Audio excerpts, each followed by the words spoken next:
बम बम बोले दोस्तों, gang part 2 में स्वागत है। रिवान और मेरी दोस्ती दिन पर दिन बढ़ती जा रही थी। वो मेरे करीब और करीब आता जा रहा था। मैं रुद्र में जीवन साथी ढूंढ रही थी। आज वो मुझे रिवान में मिल गया था। मैं उसकी पूरी तरह से हो चुकी थी, मन से भी और शरीर से भी। रुद्र तो जैसे मेरी जिंदगी में से जा ही चुका था। ना तो उसका कोई फोन आता था और ना वो खुद कभी आता था। मुझे पूरे 3 साल हो गए थे उस देश में रहते रहते। बिल्कुल अकेली रहती थी, पर अब रिवान मेरे साथ था और हम सब एक साथ ही रहते थे। कुछ दिनों बाद हम शादी भी करने जा रहे थे, मगर शायद नियति को ये मंजूर नहीं था। एक रात को रुद्र कब हमारे घर में चुपके से आ गया और हम दोनों को रोमांस करते देख लिया। उसने जब मुझे और रिवान को ऐसे देखा तो उस पर खून सवार हो गया और उसे देखते ही मैंने रिवान को वहां से भाग जाने के लिए कहा। रिवान मेरे कहते ही वहां से भाग भी गया। मैं रुद्र पे अपने दिल की भड़ास निकालने लगी कि ये सब तुम्हारी वजह से ही हुआ है। मैं जो आज तुमसे इतनी दूर हो गई हूँ। मैं उस पे ज़ोर ज़ोर से चीखने चिल्लाने लगी। वह ना तो पहले कभी कुछ बोल पाता था और ना आज कुछ बोल पा रहा था।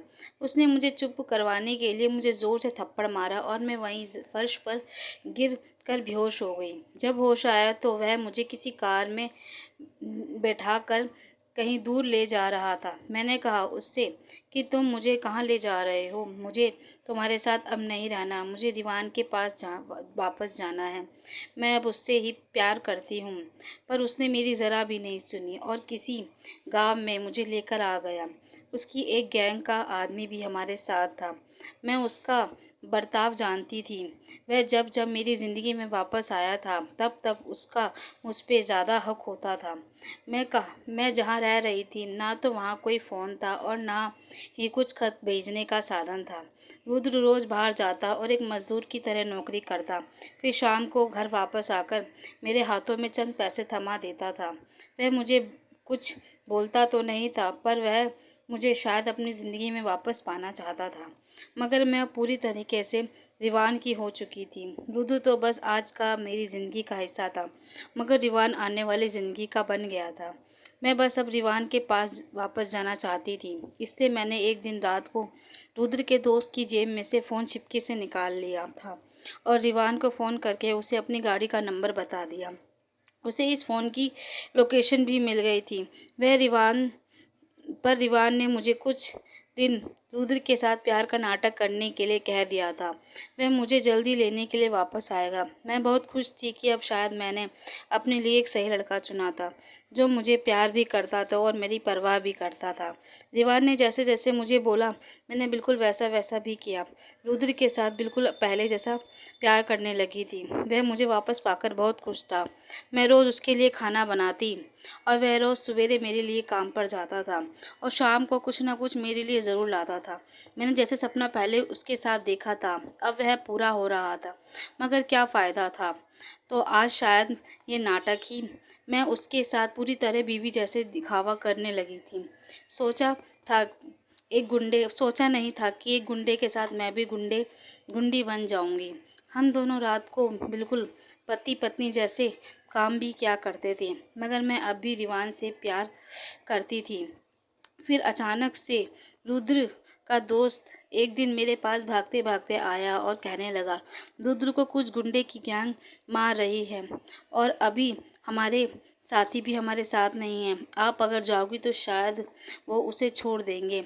मैंने कहा, हाँ वो कोई और नहीं रिवान है। मैंने ही उसे यहाँ बुलाया था। तुम्हारे ही फ़ोन किया था मैंने। मैं रुद्र के साथ अब प्यार नहीं करती। मैंने कितनी बार उससे कहा मुझे वापस रिवान के पास जाने दे, लेकिन वह नहीं माना।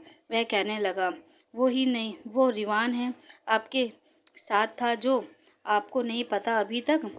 वो आपके साथ धोखा कर रहा था। वो एक बहुत बड़ा गुंडा मवाली है। आपको याद है रुद्र ने अपने बापू का पूरा काम करने की बात कही थी।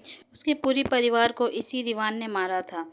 उसी से बचते बचाते रुद्र आपको यहाँ रख रहा था और आपने ही उसे यहाँ पर बुला लिया। उस दिन बस आपकी एक आवाज़ पर वो क्यों भाग गया पता है? उसके साथ कोई गैंग नहीं थी और जब उसने रुद्र को इस रूप में देखा तो वह वहाँ से भाग जाना ही उसने ठीक समझा। और आज आपने ही उसकी मौत अपने आप बुला ली।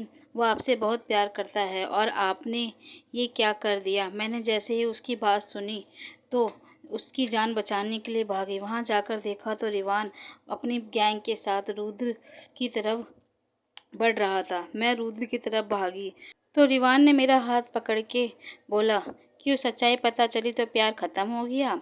तुम लड़कियां कितनी पागल होती हो, जो किसी के भी प्यार में फंस जाती हो और जो सच्चा प्यार करता है उसे ही तुम मार लात मार देती हो। ये तो बेचारा तुम्हारी जान बचा रहा था और तुमने इसकी ही जान ले ली। मैंने कहा, अगर मुझे तुम्हारी बात ज़रा सी भी पता होती तो पहले ही मैं तुम्हारी जान ले लेती, मगर मुझे उस वक्त प्यार की और अपनेपन की ज़रूरत थी जिसका तुमने वह फ़ायदा उठाया। मगर अब नहीं। मैं ले जा रही हूँ अपने रुद्र को।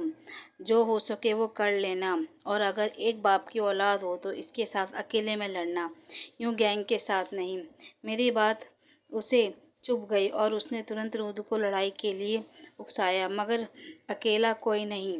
मैंने रुद्र को भरोसा दिलाया कि अब तुम्हें जीतना ही होगा, मेरे लिए, अपने मरे हुए परिवार के लिए। इसे मार डालो। मैं भी अब रुद्र की गैंग का हिस्सा बन गई थी। इसे मार डालो रुद्र। मैं अपने थोड़ी सी हिम्मत दिखाई और रिवान पर हमला कर दिया। रिवान रुद्र के एक मुक्के में ही घायल हो गया। वह फिर दोबारा उठ नहीं पाया। वहाँ पर भी पुलिस आ गई और रुद्र ने अपने आप को पुलिस के हवाले कर दिया। मैंने भी उसका साथ दिया। उसे उम्र भर की जेल हो गई, मगर उसके शांति और बर्ताव को देखकर उसकी सज़ा आधी कर दी गई थी। जब मैं रुद्र के साथ रह रही थी तो पता नहीं कब मेरे पेट में एक नन्ही सी जान पलने लगी थी और आज वो भी मेरे साथ अपने पापा की रिहाई में आई हुई थी। मैंने रुद्र को इसके बारे में कुछ भी नहीं बताया था। आज वो इसे देखकर बहुत खुश होगा। रुद्र ने जब अपनी बेटी को देखा तो उसकी खुशी चौगुनी हो गई थी। तब उसने यह फैसला किया कि अब वह यह गैंग और गुंडागर्दी छोड़ देगा। हम कहीं दूर जाकर अपनी ज़िंदगी की नई शुरुआत करेंगे। मैं बहुत खुश थी कि अब हम वापस इंडिया आ गए थे और हम अब एक सीधी सादी खुशी वाली ज़िंदगी जी रहे थे। मैं नीता आपसे विदा लेती हूँ, फिर मिलूँगी अगली कहानी में। धन्यवाद।